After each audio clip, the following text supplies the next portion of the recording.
Dostlar salam, bugündən etibarən transfer xəbərlərinin yeni seriyasına başlayırıq. Kanala abunə olub bildirişləri açın ki, videoları qaçırmayasınız. Gəlin ilk öncə Qarabağ və yerli transferləri ilə başlayaq. Qarabağın keçmiş futbolçusu Juninho'nun yeni klubu məlum olub.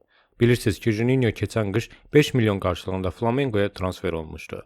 Futbolçunun orada karyerası elə doğurlu alındı deyə bilmərik. O, Flamengo'da 32 oyunda cəmi 4 gol vurdu. Hətta onun Qarabağa qayıdacaq kimi dedikodular da var idi. Amma bu həqiqətə əks etdirmirdi və belə də oldu. Juninho 5 milyon avro qarşılığında Meksikanın Pumas klubuna transfer oldu. Ümid edirəm bununla da onun Qarabağ transfer məsələsi bir dəfəlik bağlanar. Qarabağın futbolçusu Bikalio'ya təkliflər gəlməyə davam edir. Artıq Ağdam klubu bu futbolçuya görə ikinci rəsmi təklifi alıb. Söhbət Botafogo klubundan gedir.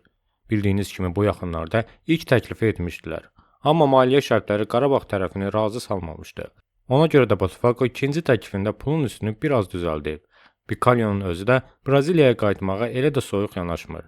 Əgər razılaşma olsa, böyük ehtimal yayda Qarabağı tərk edəcək. Botafogo həmçinin Qarabağın keçmiş futbolçusu Julio Romanı da transfer etmək istəyir. Qarabağdan söz düşmüşkən, Qarabağın rəqibi Eintracht Frankfurt qışın ilk transferini reallaşdırıb. Onlar Yapon futbolçu Keita Kosigini heyətinə qatıblar. 19 yaşlı futbolçunu İsveçin Djurgården klubundan transfer ediblər. Fenerbahçe PSV'nin mərkəz yarımdafəçisi Vermanla razılaşmağa çox yaxındır. Sarı Kanarya futbolçu üçün 20 milyon avro ödəməyə hazırdır. 27 yaşlı futbolçu bu mövsüm 15 oyunda 8 gol vurub, 6 assist edib. Öz aramızda pis transfer deyil ha. Futbol Thiago Silva'dan əl çəkdi, amma futboldan əl çəkmir. Fluminense ilə yollarını ayıran 41 yaşlı Silva'nın yeni klubu məlum olub. O Portugaliyaya Porto klubuna transfer olub. Bu transferə görə heç bir məbləğ ödənilməyib. Türkiyənin son illərdə parlayan ulduzu Kənan Yıldız Avropanın diqqət mərkəzindədir. Juventusda 10 nömrəni geyinən və son oyunlardakı performansı ilə gözlər önündə olan futbolçu Manchester Unitedin hədəfinə tuş gəlib. Qırmızı şeytanlar bu transfer üçün 100 milyon avro ödəməyə hazırdır. İngiltərə nəhəngləri bu dəfə Bournemouth'un futbolçusunu hədəf alıblar.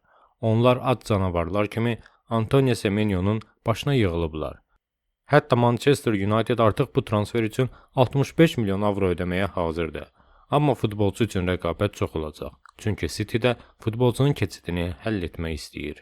Milan West Ham'in futbolçusu Niklas Füllkrug'u transfer etməyə yaxındır. Artıq futbolçu italyanlara hə deyib. Qalıb tərəflərin razılaşmağı. Futbolçu böyük ehtimal icarə əsasında Milana keçəcək. Bugünlük bu qədər. Transfer xəbərlərini qaçırmamaq üçün kanala abunə olub və videonu bəyənməyi unutmayın.